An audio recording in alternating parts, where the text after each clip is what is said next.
You are listening to the Thinking Effect podcast with Orshel Green and Lillian Kriegler. Hi, everyone, and welcome to episode 33 of the Thinking Effect podcast. And this is a very special episode as we have a very inspiring teacher as a guest today. Hello, Tanya, how are you? Oh, very good. I just had to look down. Oh, did she just call me inspiring? Of course you are. Very good. Can you please introduce yourself to our audience? Sure. My name's Tanya Moran, and I'm currently working in a school as a professional learning coordinator, so secondary school. I teach year 8 and 9's humanities and STEAM and digital technologies. So my background is actually primary and early childhood in Reggio Emilia approaches, and I've been in and out of education over the last, let's just go with 20 years. We don't want to expose any age here. No. I'm 38. You look fabulous. So lots of experience in education, and I love it when teachers switch between primary to secondary because it's very different setup and different ways of teaching. Tanya, I know you're a very different teacher. You have a very different thinking. So can you share with us what motivated you to teach differently, to go a bit differently about teaching within a school setup? Well, I wasn't a very good student growing up.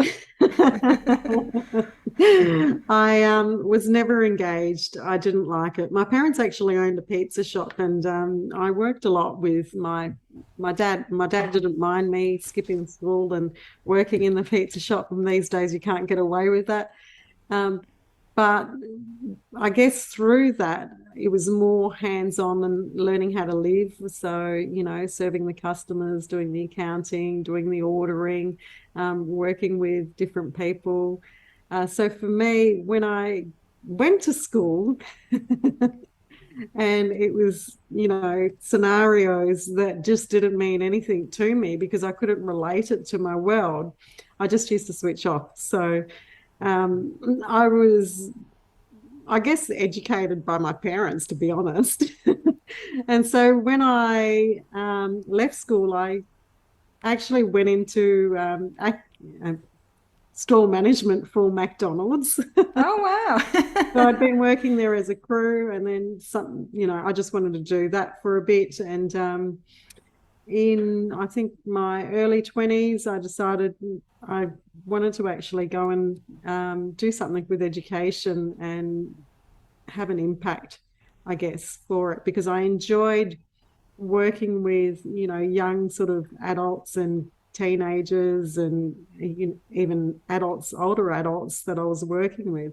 And I really liked the professional learning and the thinking and, the relationship building. So I thought I'd be a good teacher. Yeah.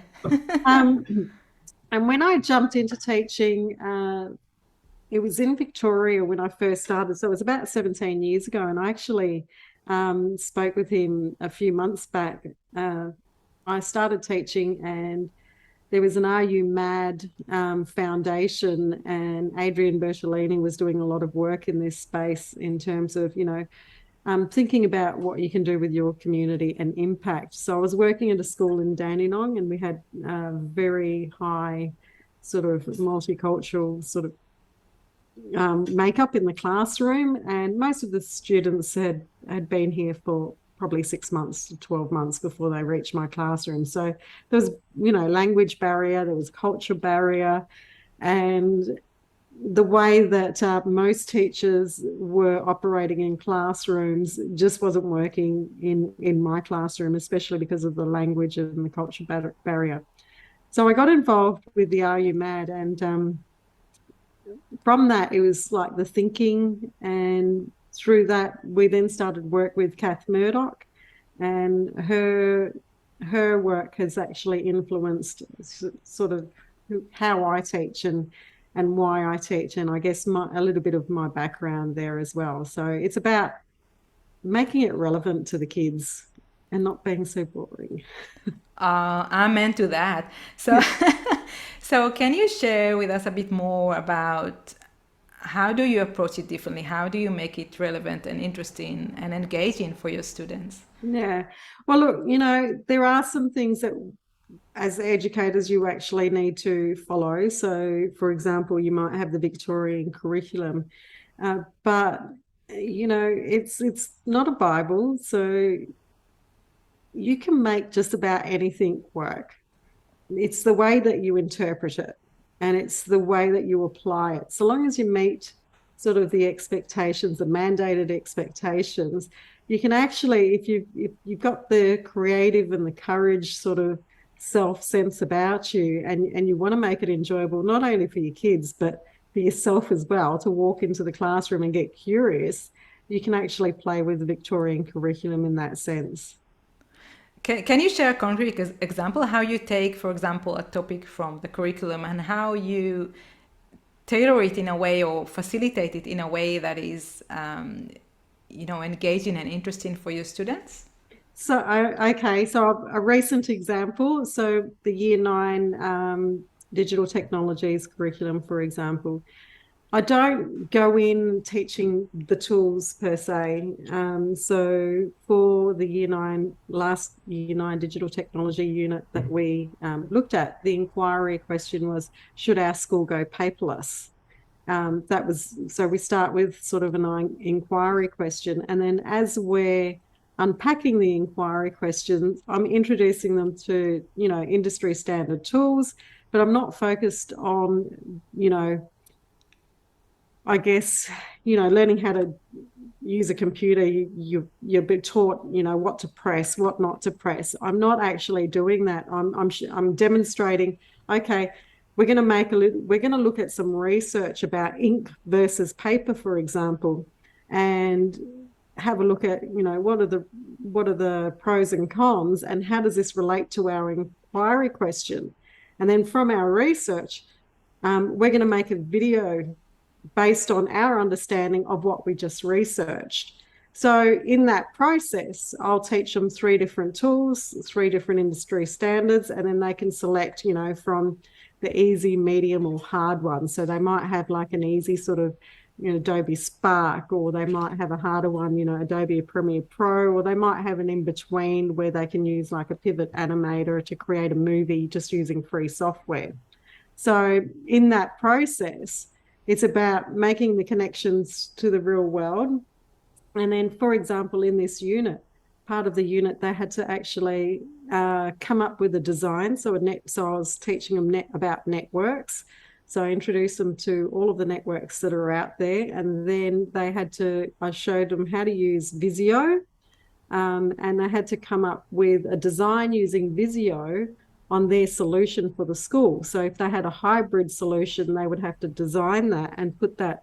So along the way, they were contained a blog, so they had to put that up and then actually talk about their design, and then have a look at the school policies, and then talk about, you know, because this is where security comes in then, right? So it's all related back to ICT, but we're not actually talking about ICT.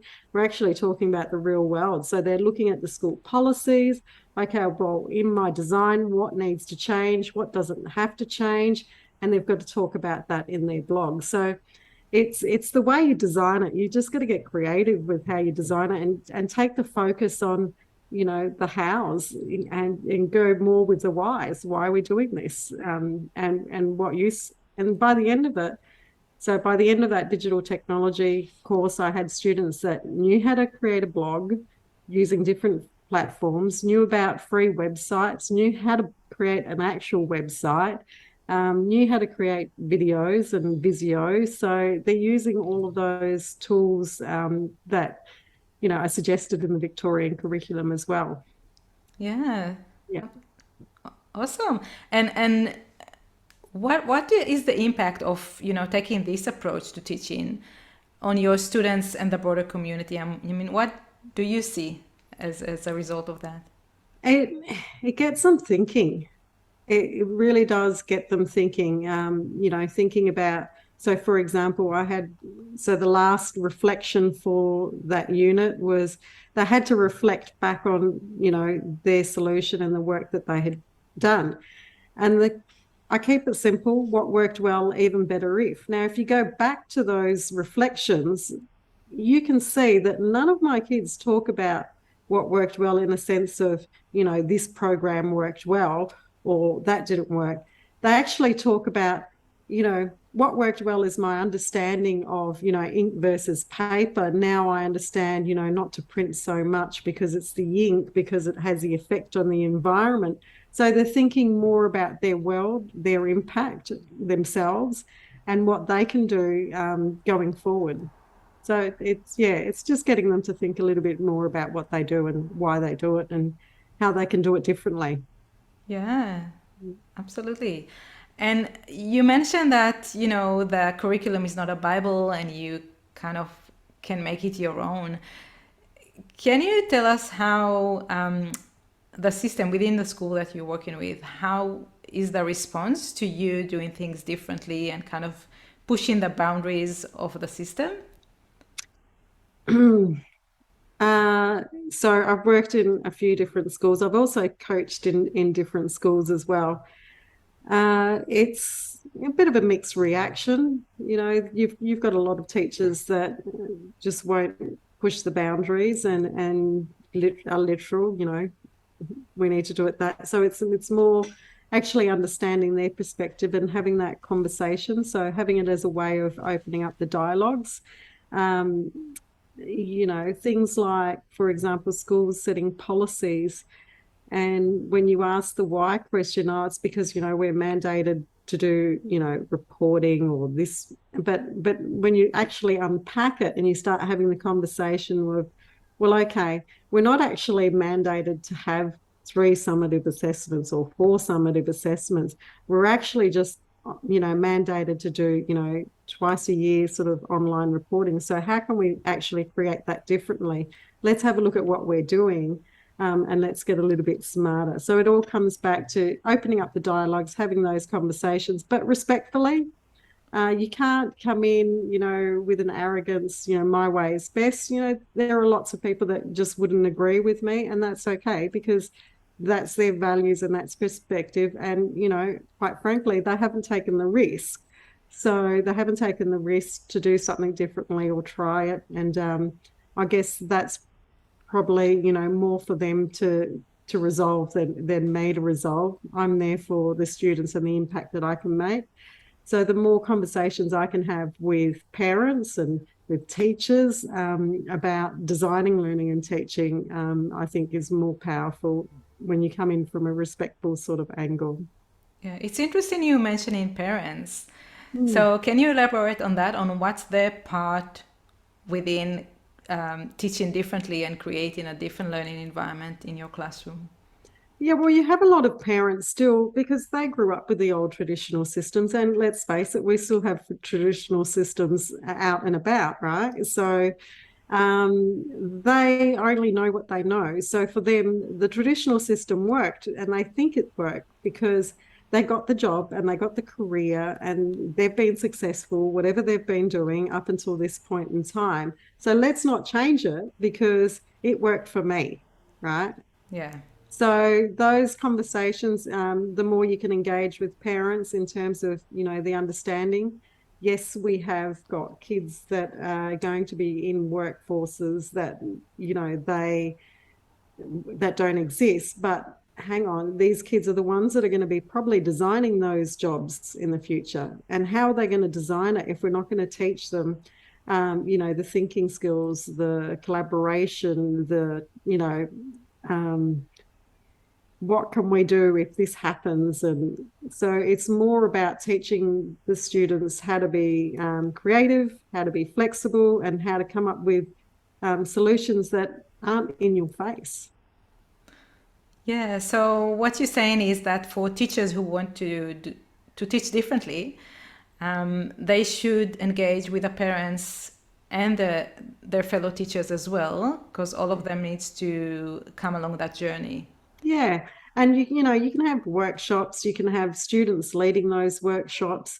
You can have a community that designs a professional learning with teachers. It doesn't necessarily have to be, teachers doing this by themselves. And, I know that you're a parent and that you bring a whole lot of experience, and you've written a book around, thinking, and you can bring that to the table. So in having the invitation for parents to join in and design that together with you, so they actually understand what you're trying to achieve, and you get the buy-in. Yeah, so parents and teachers and students working together, it's always been said, it's the way to go. But the more we look at, mandating and workloads and stuff, you think of that as an extra, but you only think of that as an extra because you're piling it on top of everything that you really don't have to be doing anyway. Yeah, It's a matter of actually auditing with your community. Well, what is it that we're doing and why are we doing that? And it's just like, you know what, that doesn't really matter. Let's just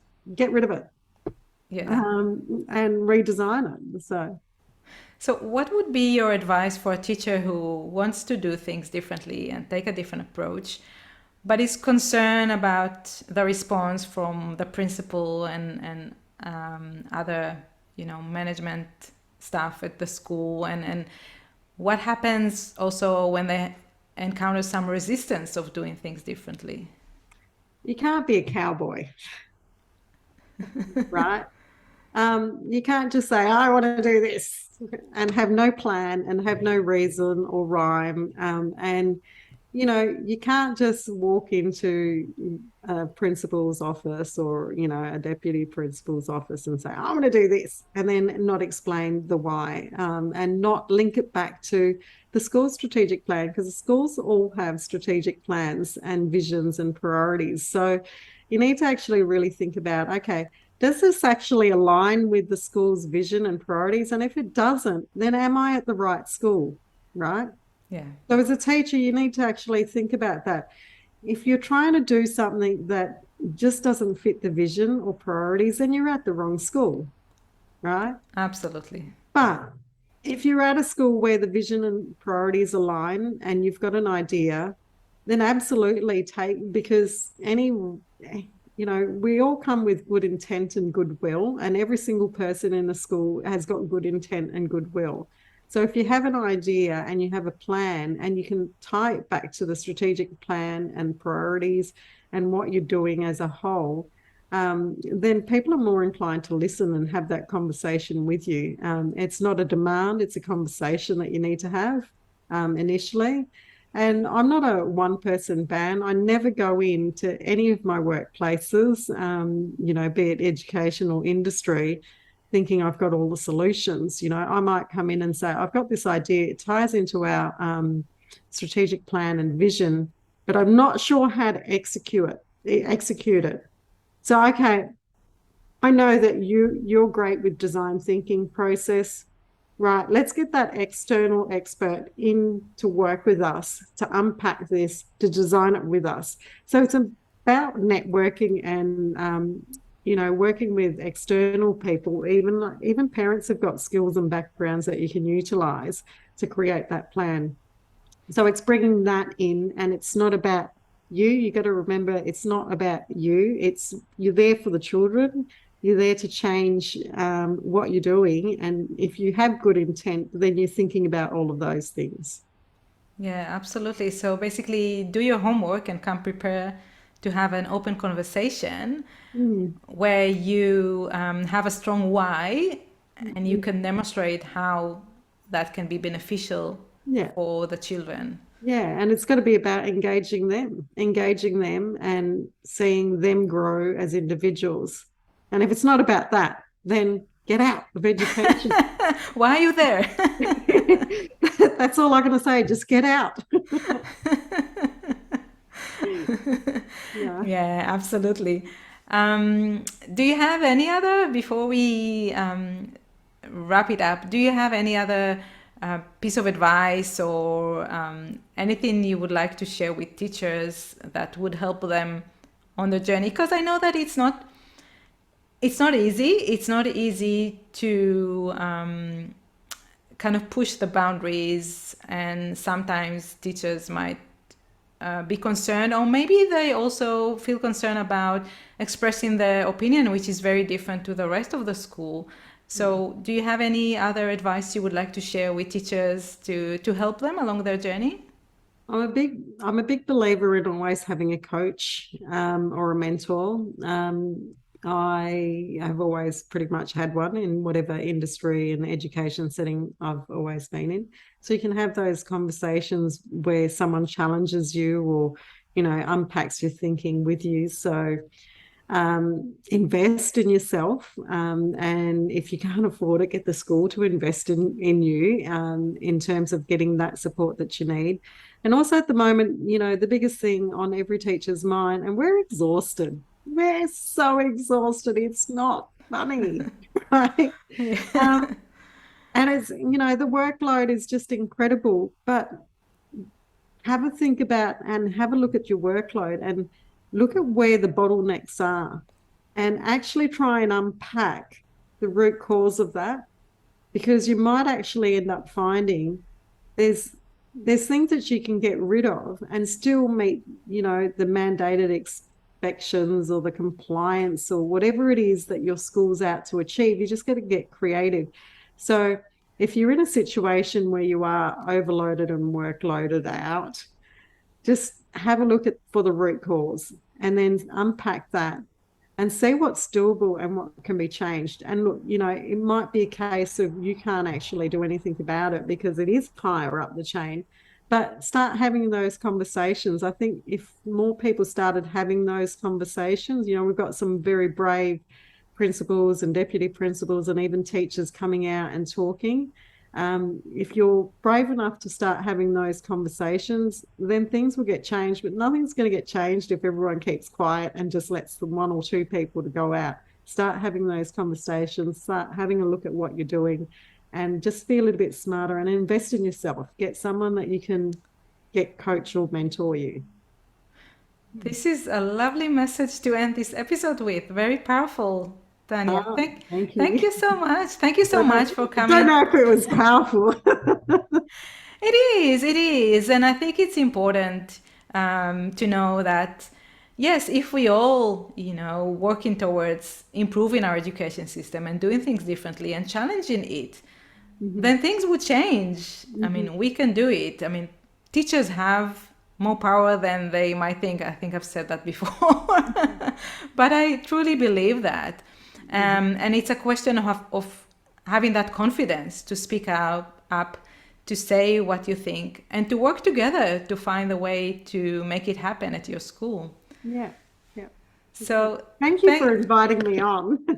Yeah, thank you so much for sharing your experience and wisdom with everyone, Tanya. I appreciate it. No worries.